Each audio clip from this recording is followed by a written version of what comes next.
will literally show you the career that you've been wanting, dying, itching to see. Time to experience the nooks and crannies of careers with your own 2 feet on K-Patch with Cedric.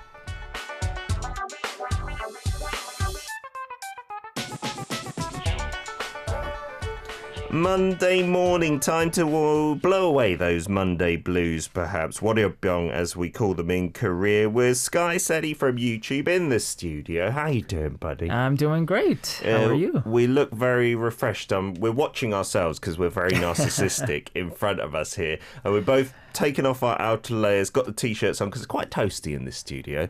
I feel a boost. I feel better now that I've got my shirt off. Should we go topless? Maybe next show. We'll see. We'll let the viewers decide, or the listeners. I'll have to work out for about 3 years before I will do that. Have you been well since we saw you last Monday, Seti? Yeah, no complaints here. Just staying home most of the week, just doing work from home, which is good. Well, that's good, especially for Corona as well. We're seeing terrible numbers from other countries, and here in Korea, I've had people ask me from abroad, how are you keeping the numbers like to less than 100 when it's like 20,000 in the UK? It's unbelievable how well we're dealing with it. It really is. I mean, to us, whenever we see maybe triple digits, we're like, oh, that's we're starting to freak out. That's crazy. Here. I know. But then you remind yourself however, some of the other countries are doing. You're like, well, we're not doing so bad comparatively. Yeah, so. It's pretty good stuff here.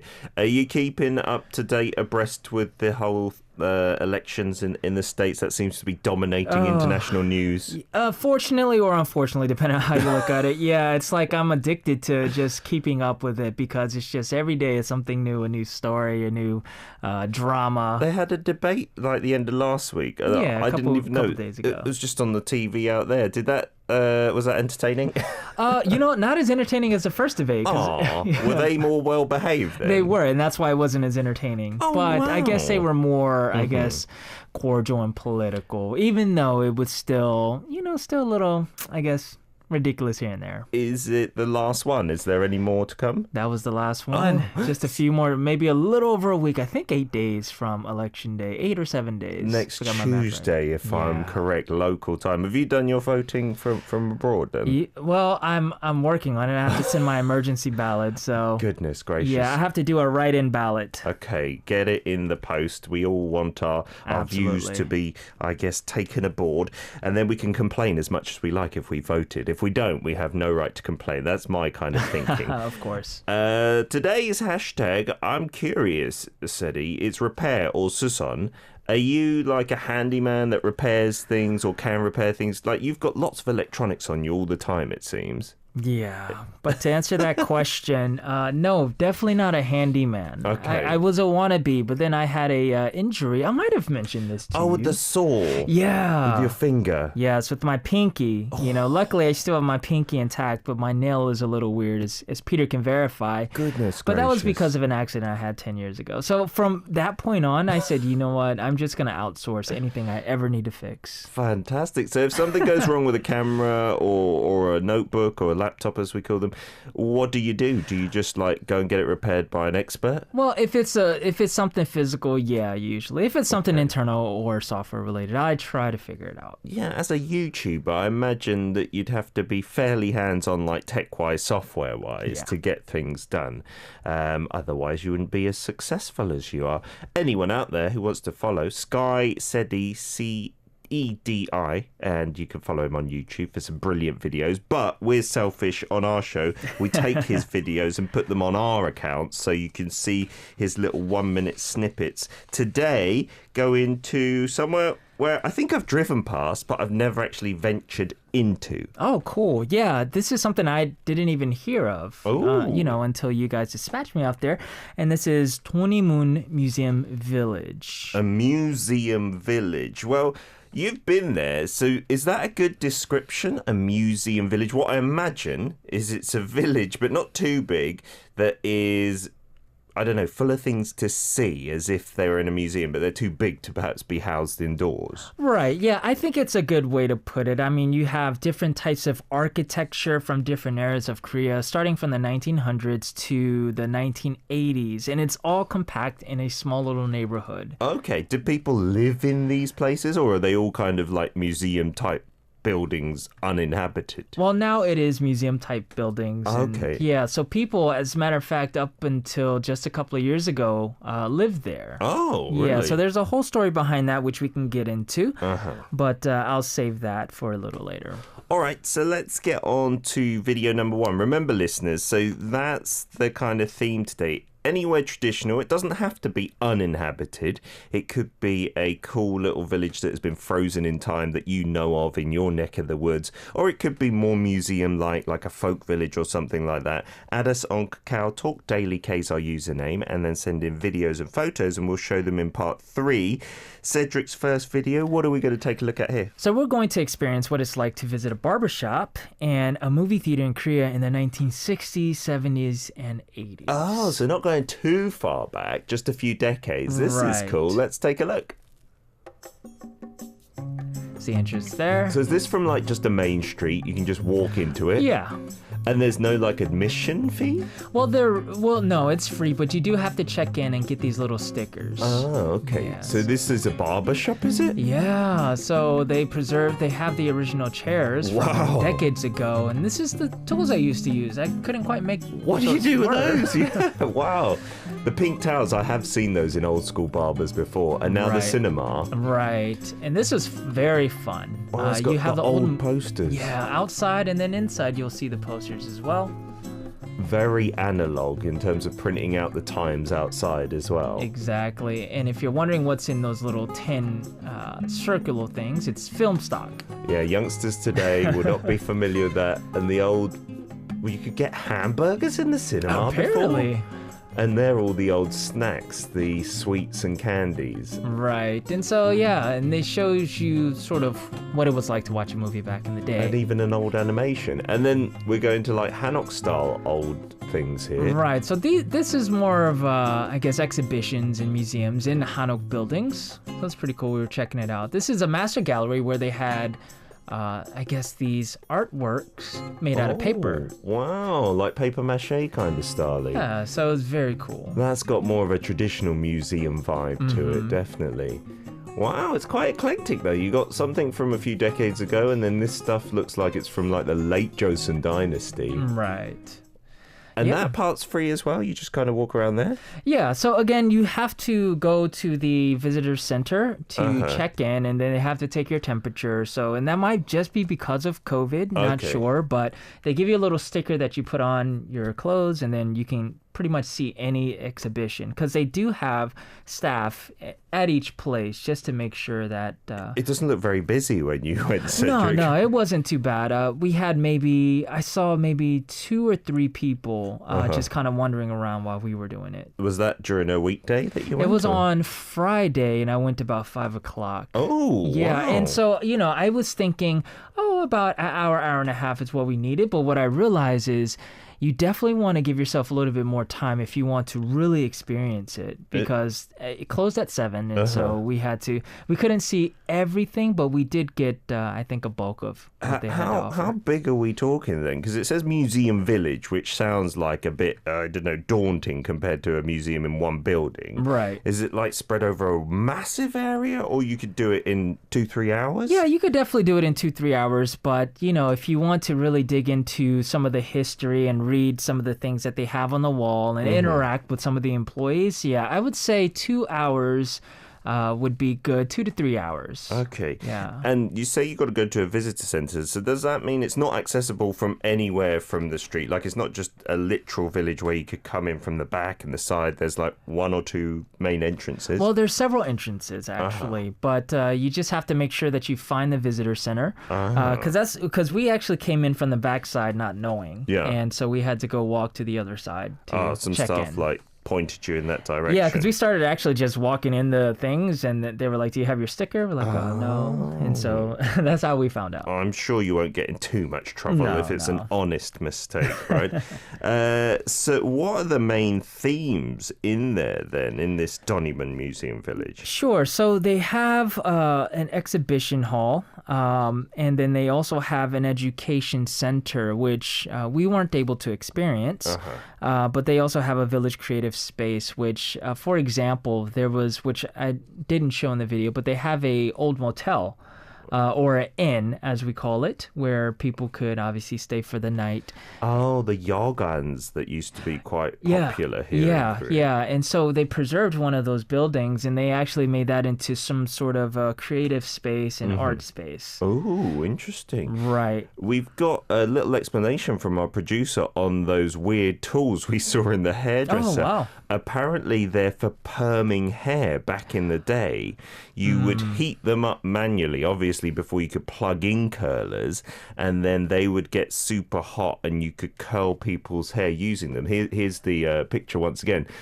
Obviously, we've not lived in that time, Cedric. We're not that old. Yeah, I was like, what on earth? It kind of looks like some training chopsticks or something. Right, but now it kind of does look like the modern day, I guess, the curling irons that you see. I was looking at it the wrong way. I thought the two chopsticks type parts were the bits that you're sticking into someone's hair or something, but it's the opposite, isn't it? That's the handles, and the curlers are at the other side. Yeah, it does look like a modern day curler system in some rudimentary form.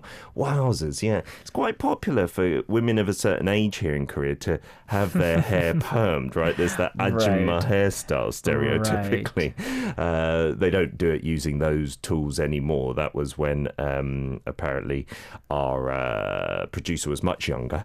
He saw those, and you use it alongside some scissors to cut the hair as well. Right. I guess they didn't put the scissors out maybe for safety purposes. That would have been cool if you could get an old style haircut as well. Have you ever had a haircut at a Korean barber's, like an old school gentleman do it? I did in the States actually when I lived in Koreatown. Oh, nice. Yeah, so I went there for a couple of months, and so he did surprisingly well with my hair, considering I don't have the common Korean hair texture. But so I went to him for about, I don't know, half a year or so. Yeah, when I came here, the main difference I noticed with the UK, you rarely get your hair washed at a barber's, like it's an in and out jobby, but here he would, and he's often an elderly gentleman, he'd like bend you over the sink. It's not as comfortable as a salon here, but then he'd like wash your hair out and then give you a good cut and keep you all fresh and clean. It's kind of a nice experience, I suppose. Yeah.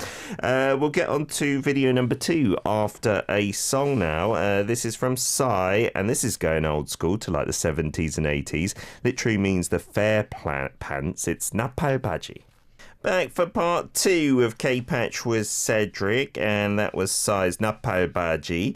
I think Napao literally might mean a trumpet, and Baji being trousers, hence the reference to the flares or the bell-bottoms. Kind of looks like a trumpet going out, if I'm not mistaken. That makes sense. I could be making that up totally, but from the Korean that I know, that's my detective work there. Let's check out some messages from our listeners. Valerie from Hong Kong says, I went to a museum village a few years ago with my twin sister when we were on holiday in Amsterdam. Oh, so they are a thing, not just here in Korea, because I don't know if I've been to a museum village. Maybe like a folk village. I guess that's a similar thing. It's just a different name I think for it's it. semantics, yeah. Yeah, okay. I've been to one then. Yeah, I feel like I'm part of the club now. Yes, Aim Lita says, oh, that is really good. It's like you really go to the past, referring to the museum village. And yes, it's a really immersive experience, and they've done a very good job of putting that together. Be the aim, right? To preserve the past as it was. Dostoevsky says, how long would village museums last? Is the site preserved in its entirety, or are parts of the exhibit subsequently stored in a warehouse? From what I saw from your video, it seems like the buildings, they're just there, right? That's the kind of experience, right? They don't take the buildings apart or anything. Right, yeah. From my understanding, I think a lot of the buildings are the original structures, just sort of revamped and remodeled for the museum, or for preserving. And as you said, until a few years ago, there were some people still living there, right? Right, and you're going to see that in the second video. We're going to show you just a snapshot of what the neighborhood looked like prior to creating the museum. I'm assuming they must have picked apart a Seoul that was not that well developed, and was perhaps looking a bit old and run down. Right. And then revamped it there. Yeah, who knows? Yeah, it's very interesting. Yeah, and Siska says, this museum is interesting. Wait, where is the location once again? And we realized we didn't actually say the location, but it is in Donuimun district,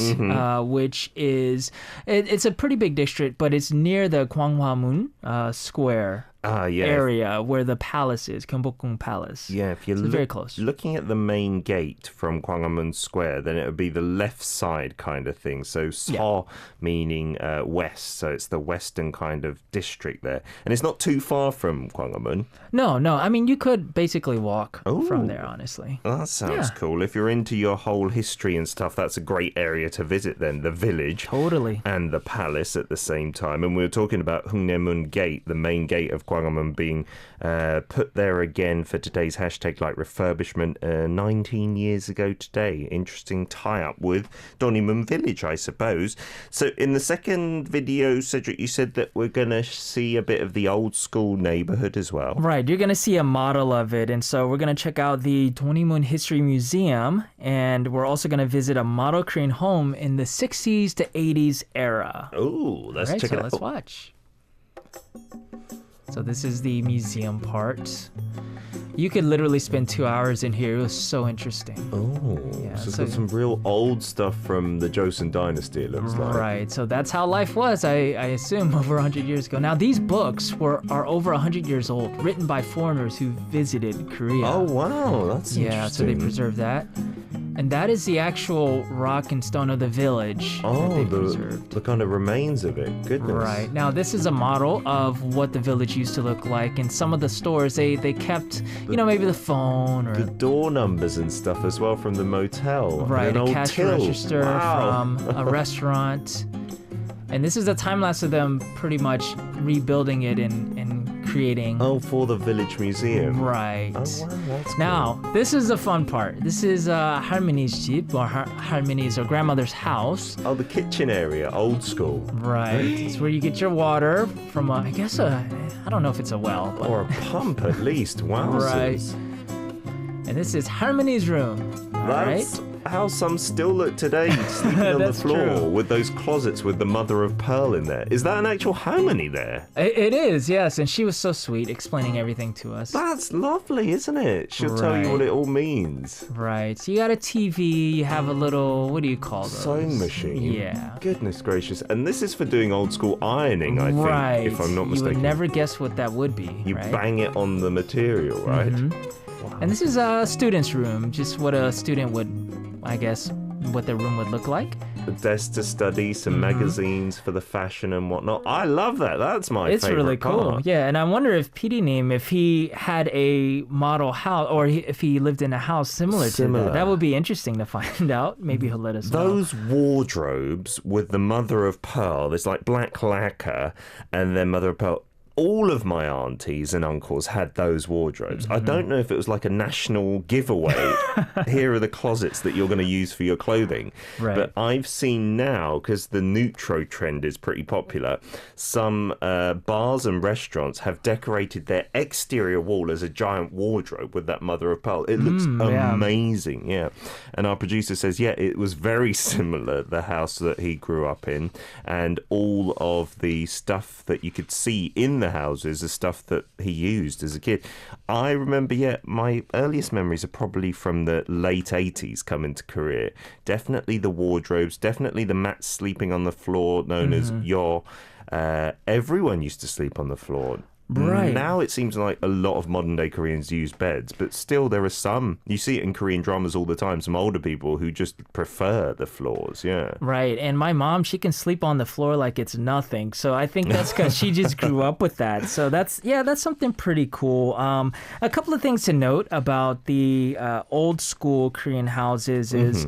some of the Korean houses did have TVs. Yeah. And as our tour guide or our harmony, our resident harmony was showing us, a lot of the TVs had like these sliding doors. Yeah. Yeah, to cover the TV, so when it's not time to watch, they would just close it. That's kind of cool. I guess it's actually a modern day version has recently come out. Did you see the news? The rollable TV from the L Electronics brand. So the screen itself is flexible, so it rolls into like a poster and it sits in this cabinet when you're not watching it. So it's kind of like covering it with screens, I guess, just a modern day equivalent. That's pretty cool, right? That's amazing. And I would say my favorite part of the room was, and I don't know if you caught it, but in the video there was a little random bowl that was on the floor. Oh. And apparently that bowl was for say, the harmonies to relieve themselves without having to actually get up and go to the restroom, because a lot of Korean homes back in that time did not actually have restrooms within the house. They had outhouses. Yeah, and I remember my mum saying that when it was cold in the winter, you wouldn't want to go to the outhouse. Right. You just do your midnight business in the bowl. Right. So I thought that was worth noting. And, not to make fun of, but just it's very interesting just how far we've come in just a couple of decades. Yeah, wow. It is, because no one now has an outhouse that I know of still.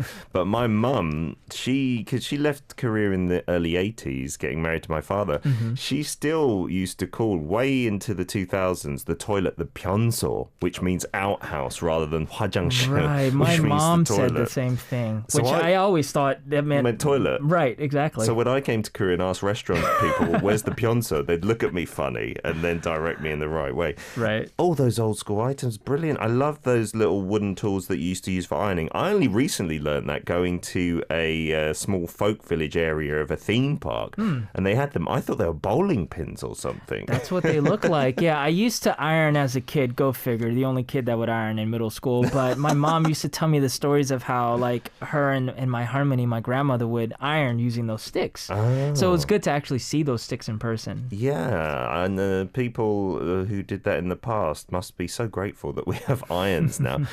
One of our listeners asked what they call the closets, because they want to get them when they're older. Mother of pearl is known as a 자개 옷장. That's the whole name for 옷장 being closet and 자개 being the mother of pearl decoration. You can still get them, and I think they might be increasing in value again because of that retro-neutro kind of thing. Yes, our producer says they're very, very expensive nowadays. They're beautiful as well. I do love the look of them. There's something timeless about them. Yeah. Some other interesting items in there. In Korea, we started the show with a song about a broken fan, but fans are the thing to have in the summers before air conditioning, right? Right. And even some places today, I'm sure, especially in the countryside, I think they still use fans instead of air conditioning. I use both. I get so hot, so I need the air conditioner and the fans as well. Tell us about the old school items in your houses. Show us the photos and videos of any museum villages you have, and we'll show it in part 3. We do have a song now from Yoon Do-hyun, In Front of the Full Post Office. This is the 2014 version. 가을 우체국 앞에서. Lots of messages to read out for our third and final part of K-Patch with Cedric in the studio. We went to the Donuimun Museum Village. Metal Z-Boy says, I love the Korean writing. It looks so cool, but I can't make any sense out of it, or Chinese or Japanese. I think if it's in a nice font, it can look very beautiful, Hangul. Yeah. Absolutely. Kevin Leonard says, Plymouth, Massachusetts is celebrating its 400th anniversary this year. A bit less grandiose than they initially planned for. Unfortunately, the historic recreation of the original colony, Plymouth Plantation, did reopen under social distancing measures over the summer, and normally right now leading up to Thanksgiving is when they will see an uptick in visits, not virus cases, as the very first feast of Thanksgiving in the New World is reported to have been held in Plymouth in 1621, well before America became America. Oh, that's unbelievable. I didn't know that at all. Plymouth is actually a place on the southwest coast of the UK, which I guess is where maybe some people set sail over, because that's one of the closest points to getting to America. That makes sense. And Nur said, I really like the harmony, the grandma's outfit, when she was taking you around, all the flowers everywhere. That's also the kind of stereotype. It's permed hair and those kind of older ajumma style clothes, almost harmony clothes with lots of floral patterns. Right, yeah. And she actually wore a very good wig, like a harmony style perm. Was that not her real hair? It was not. It was so funny. But she was an older lady. Right. So I guess she was really getting into character with that. So I would imagine she doesn't really look like that. That's brilliant. Kind of very for cute. the museum. I loved it, yeah. Emlita says, wow, did they make it or is it really their place? I really want to go there. And Emlita, I think you're referring to the actual, I guess... The rooms and stuff. Right, the rooms. Yeah, so people do not live there. It's just a model home. It's just for the museum. They've kind of recreated what it is exactly like. Right, but as a producer said, it's very similar to how life really was back in the 60s, 70s, and 80s. Yeah, you get a real feel for it. That's cool. We're going to show your content now as well. We've got something from Siska in Indonesia, a video to turn on. It's going to be introducing the Taman Mini Indonesia Indah, Indonesia's beautiful mini park. Oh, wow. I like the music in the background as well. It's a super huge cultural village area, a must-visit place in Jakarta, has a mini museum for each province. Oh, wow. So they briefly preview the province inside the building, and the building itself is a traditional house from that province. There are a total of 33. Wowzers. And there's also small museums that we're seeing now within this place. And it's all in this same kind of park. That's quite a cool hub, I suppose. Right. Some looking like castles. Some looking like the Sydney Opera House as well at the end here. That's an interesting mix of modern and old. Donuimun is more like traditional, but I guess it's going back to the Joseon and then more recent buildings mixed together. Right. Oh, so I guess technically some of it is still kind of modern. Yeah. Not 2020 modern. But, yeah, it is kind of juxtaposed as well. But that Indonesia place is taking it to a whole new level, it looks like. You got one as well? Yeah, so Cherie says on the south side of Columbus, Ohio, there's a German village. It's very nostalgic and beautiful. It even boasts residents like Eric Clapton, who has been seen at the Book Loft store located on the main strip. Oh, which so is people actually cool. live here. Right, and the German village even has a castle named Schwartz Castle. Wow, the architecture does look different, I guess, to American architecture. It looks a bit more old school. A little bit like our German village, maybe, that we have here in Namhae, down on the south coast of Korea, where lots of people who used to live in Germany, Koreans, and then came back to Korea, felt nostalgic and built it themselves. That's pretty cool, isn't it? Oh, nice, yeah. We got one from Ing Yin as well, saying, I remember writing about the living museums and folk villages in Korea for my university assignment on cultural preservation. And this is one of your articles, I think, for them in Malaysia, some old villages, including some repairs of bicycles by old school, I guess, artisans in a way. That looks very interesting, doesn't it? These old kind of shack-like buildings. I'm assuming in Malaysia, because I don't think that's in Korea, is it? Right. Oh, and some traditional clocks hanging on the wall as well. You do say that you were very impressed with the Jeonju Hanok village. That's kind of a museum village in a different way. Have you been down to Jeonju, Cedric? I have not. Oh, I really recommend it. The Hanok village there, it's all traditional Hanoks, but there's bars in there, there's restaurants in there, there's accommodation, and so you feel like you're living a modern life, but in a traditional kind of setting. Absolutely fantastic. And you do say that you've written about that new villages, the type of village where Chinese settlers were placed when they migrated to Malaysia. There's a lot of culture and heritage, but not much has been done to preserve it. It did look a little bit worn down, I suppose, from those pictures you showed us. One last one from Brooke as well in Brazil.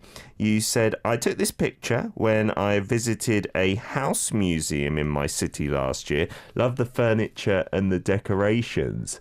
Oh, yeah, it does look a bit old school, the cabinets and whatnot. Do you have those in the States as well? So, like a famous person, if they live somewhere, maybe their house is preserved with like the old furniture and things? Yeah, I've heard about them. I mean, none comes to mind, but I mean, I think there are tons of different artists. For example, the Jackson Five or Michael Jackson's family. I believe their original house in Gary, Indiana, Ooh. is also some sort of a, not shrine, but Like a little museum. Yeah, it's dedicated to them, if I'm not mistaken. In the UK, they have these light blue plaques outside houses where famous people have lived. It's like stuck on the wall. Some, I think, are lived in by just people who've bought the house. Oh, wow. So I don't think they like the attention, but others have been turned into museums as well. Thank you for that, Brooke. And thank you for all your videos, Cedric. Oh, no Donuimun, problem. I want to check it out. It looks like a nice free place to just kind of have a stroll around. Of course. Next week's theme, have we got it in the pipeline? Yeah, so we're gonna go to